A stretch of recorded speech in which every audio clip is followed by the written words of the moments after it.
Welcome to Telangana వెలుగు. నేను మీ రాజు. ఖైరతాబాద్ ఉప ఎన్నికలు ఖాయం. ఖైరతాబాద్ ఉప ఎన్నికలకు సిద్ధం కండి అంటూ ఒకవైపు వార్తలు వస్తున్నాయి.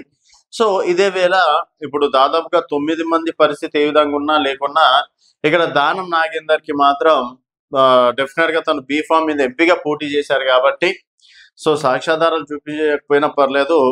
ఆల్మోస్ట్ అక్కడ ఎంపీగా పోటీ చేసిన రికార్డే ఉంది కాబట్టి తను మాత్రం రాజీనామా చేయాల్సిందే, లేకపోతే డిస్‌క్వాలిఫై అవ్వాల్సిందే. దాంట్లో మాత్రం నో డౌట్. ఎందుకంటే నెల సమయం మాత్రమే ఉంది కాబట్టి. సో ఇదే అంశం పైన దానం నాగేందర్ గారు కొన్ని రోజులు సమయం అడిగినట్టు తెలుస్తుంది. సో ఇక్కడ మంత్రి శ్రీధర్ బాబును కూడా కలవడం అనేది కూడా జరిగింది. సో దీంట్లో మనకు వినిపిస్తున్నటువంటి వాదనలు ఏందంటే, నేను రాజీనామా చేస్తా, నన్ను మంత్రిని చెయ్యండి. ఒకటే కండిషన్, నేను రాజీనామా చేయడానికి సిద్ధంగా ఉన్నా, నన్ను మంత్రిని చేయండి. కాంగ్రెస్ అధిష్టానానికి ఖైరతాబాద్ ఎమ్మెల్యే దానం నాగేందర్ ఒక బంపర్ ఆఫర్ ఇచ్చినట్టు సమాచారం. ఫిరాయింపుల చట్టం ప్రయోగించక ముందే తను రాజీనామా చేశానని, కానీ ఉప ఎన్నికల్లో మళ్ళీ పోటీ చెయ్యబోనని తేల్చి చెప్పారు. సో ఒకవేళ నేను రాజీనామా చేస్తే మళ్ళీ ఉప ఎన్నికల్లో నేను పోటీ చెయ్యను, చాలా క్లారిటీగా ఉన్నారు. అయితే దానికి ఒక కండిషన్ పెట్టిన దానం తనకు ఎమ్మెల్సీ పదవి ఇచ్చి మంత్రిని చేయాలని కోరినట్టు సమాచారం.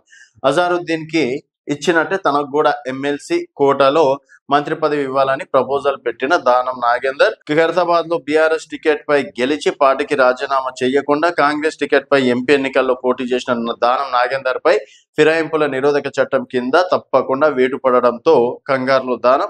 ప్రస్తుతానికి ఢిల్లీ కాంగ్రెస్ అధిష్టానంతో చర్చలు సంప్రదింపులు చేస్తున్న దానం నాగేందర్. సో ఇదే అంశం పైన ఢిల్లీ వెళ్లారని చెప్పేసి కూడా చెప్తున్నారు. సో అజరుద్దీన్ కి ఏ విధంగా అయితే ఎమ్మెల్సీ ఇచ్చి మంత్రి పదవిని చేశారు, నాకు కూడా అదే విధంగా ఎమ్మెల్సీ కోటాలో మంత్రికి ఇవ్వండి, నేను మళ్ళీ ఎన్నికల్లో కూడా పోటీ చేయను, మీ ఇష్టం, ఎవరికైనా సరే మీరు టికెట్ ఇచ్చుకోండి, వాళ్ళని నేను సహకరిస్తాను, గెలిపించే బాధ్యత కూడా నేనే తీసుకుంటా, నాకు ఆల్టర్నేట్ మంత్రి కావాలి. మీరు గతంలో కూడా ఎంపీ ఎన్నికల్లో నేను పోటీ చేయనంటే కూడా మీరు మంత్రి పదవి ఇస్తా అన్నందుకే నేను పోటీ చేశాను అని చెప్పేసి కూడా ఒక సందర్భంలో చెప్పినటువంటి మాట. అలాగే ఇప్పుడు బీసీలకి పెద్దపీట వేయాలి, బీసీ కోటలో కూడా ఒకరికి మంత్రి ఇవ్వాలి అని చెప్పేసి అనుకుంటున్నారు కాబట్టి సో అది దానం నాగేందర్కి ఇచ్చి మరి ఇక్కడ విజయరెడ్డి గారికి అవకాశం ఇస్తారా, ఇంకెవరికైనా అవకాశం ఇస్తారా అనేది వేచి చూడాల్సిన విషయం. మరి ఈ బంపర్ ఆఫర్ కి కాంగ్రెస్ అధిష్టానం ఒప్పుకుంటుందా లేదా అనేది వేచి చూడాల్సిన విషయం. చూస్తూనే ఉండండి తెలంగాణ వెలుగు.